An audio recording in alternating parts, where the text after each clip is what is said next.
skip on? All right, great. Here we go.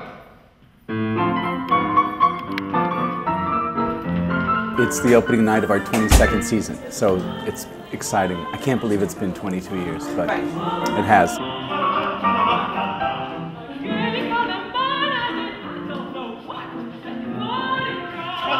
Everybody loves songs. Everyone loves to be sung to. And everyone kind of knows that a song can take over your life. You can't stop singing it. You can't get enough of it. But people mostly think that they're going to get that kind of experience when they say go to a rock concert or to maybe a cabaret, but they rarely think they're going to walk into a supposedly stuffy concert hall and have that kind of life-changing experience. But I feel that the piano and voice medium, though, the song, stripped down to its essentials, is a very, very powerful way of reaching people and creating vibrations in people's minds, vibrations in the air that really can change your life.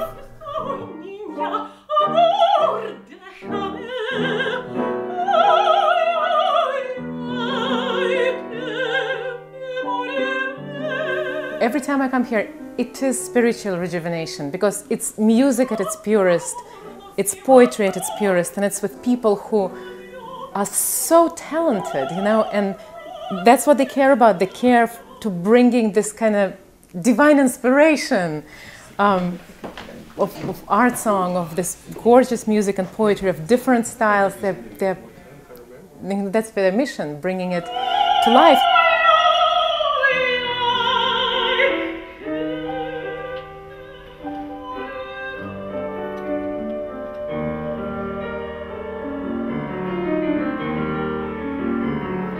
Audience is somehow in on the process of what we're trying to give them, and they're induced to be curious about the words and the music they're hearing. The singers feel that they can really fly because they don't feel that they're under the kind of scrutiny and judgment that they are most of the time when they give a recital.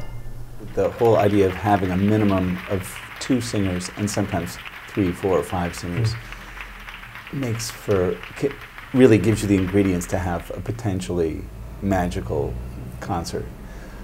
Nothing wrong with a solo recital. No, but 2 people, there's already drama. And there's chemistry, and there's all kinds of role playing going on, and I've found that to be, to take me to the heights of entertainment, and also the depths of what kind of a profound experience in music.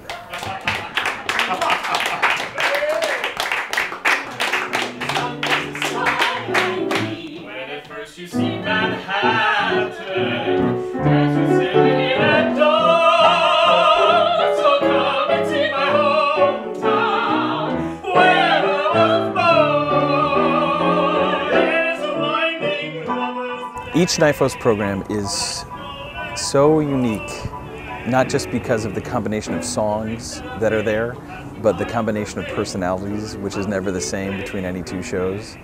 There's certainly always Steve and Michael there, and their presence is always imprinted on a program.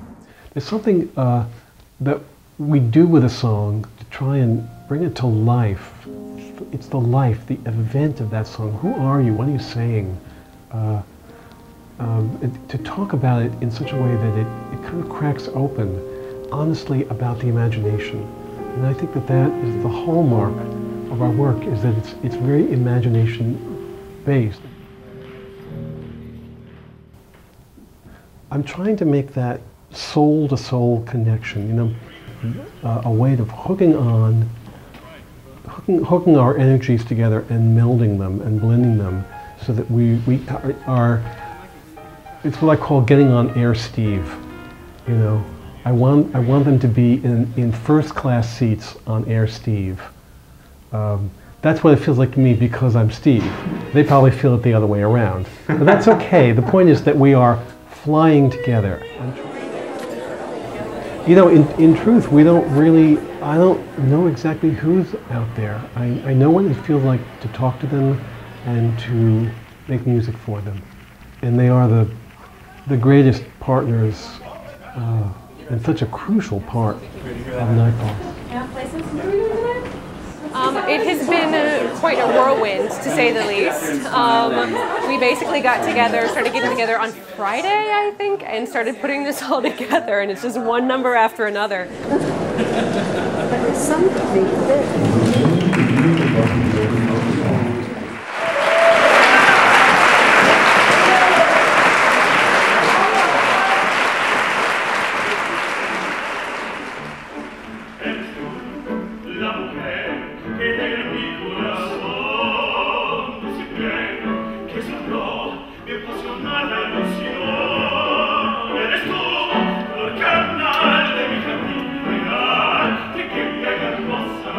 it was very important to have a big quorum of some of my very, very favorite artists in one room, making music together, slugging it out, and showing and sharing their individuality. That was really part of the joy of assembling the concert, and it has been one of the thrills of rehearsing it, actually. So she chose one piece that is kind of a signature tune for her. It is a song about home. It's a Russian song about home, so it is full of suffering. I feel that once you speak to the audience and you break that barrier, they relax in many ways. If you make people laugh, they become more receptive. I have found that it is possible to say something funny and then do something very, very serious, and it does not take away from the seriousness.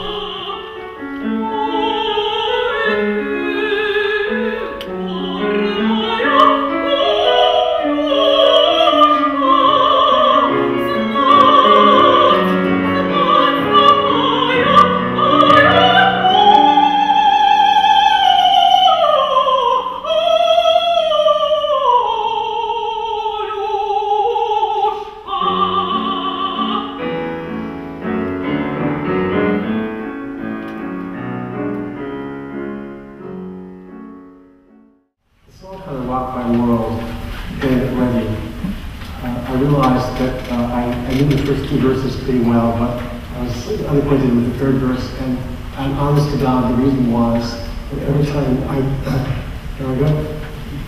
got to the third verse, I burst into tears, and so I cried for a while. So I promise that won't happen tonight. I said never made any promises. NYFOS isn't just a bunch of really, really good concerts that people love. A true haven for song, which I think is song is one of the daily requirements of human beings. NYFOS has nurtured many, many singers, and they all have at least one wonderful thing in common, which is they make music together so beautifully. And that kind of ensemble musicianship and that kind of sensitivity to music itself and the beauty of singing is something that Steve and Michael have made NYFOS a champion of.